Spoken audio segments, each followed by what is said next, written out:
সীমান্তের কাঁটাতার পেরিয়ে ট্রেনের মাথায় চেপে দেশ ছাড়তে হয়েছিল যাদের, হঠাৎ একদিন তুলসীতলায় প্রদীপ না জ্বালিয়েই যারা জিহাদি তলোয়ারের ভয় এক কাপড়ে রওনা দিয়েছিলেন নতুন এক দেশের উদ্দেশ্যে, সরকার তাদের আনুষ্ঠানিকভাবে রিফিউজি বলে। অভিধান বলছে শরণার্থী একটি বিশেষ পদ, অর্থ নানাবিধ কারণে নিজের দেশে নিপীড়িত হয়ে অন্য দেশে আশ্রয় নিতে বাধ্য হওয়া ব্যক্তি। কিন্তু এই যে লক্ষ লক্ষ শরণার্থী যাদের নাম পরিচয় ইতিহাসের কাছে ততটাও গুরুত্বপূর্ণ নয়, প্রত্যেকের একখান দেশ ছিল। অভিধান বলছে দেশ একটি বিশেষ পদ, অর্থ একটি ভূখণ্ড যার নিজস্ব সরকার এবং আইন আছে কিংবা অতীতে ছিল। কিন্তু দেশ বলতে শুধুই নিরস জিওপলিটিক্যাল স্লাইস, ভূরাজনৈতিক খণ্ডবিশেষ, সুপুরি নারকেল গাছ, গোল্লাছুটের মাঠ, ঠাকুর দালান, শৈশব থেকে যৌবন, যৌবন থেকে বৃদ্ধাবস্থা, সমগ্র জীবন স্মৃতি যা কিছু ঘিরে তার দাম নেই।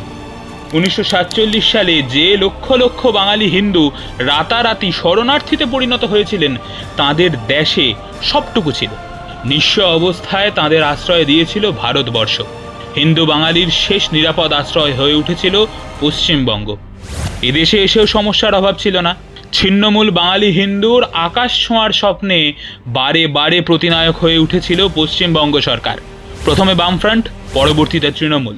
50 বছর কেটেছে, বাঙালি হিন্দুদের কথা কেউ রাখেনি।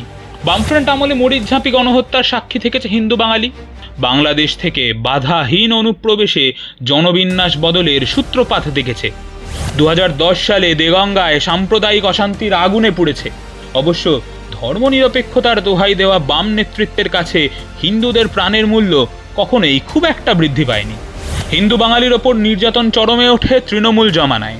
একদিকে সীমাহীন সংখ্যালঘু তোষণ, অন্যদিকে বছরের পর বছর সনাতনীদের প্রতি বঞ্চনা।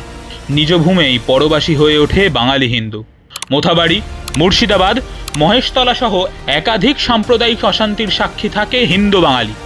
উপলক্ষ যাই হোক, সিএএ, এনআরসি, রামনবমী কিংবা ওয়াকফ আইনের বিরোধিতা, বারে বারে আক্রান্ত হয়েছে হিন্দু বাঙালি।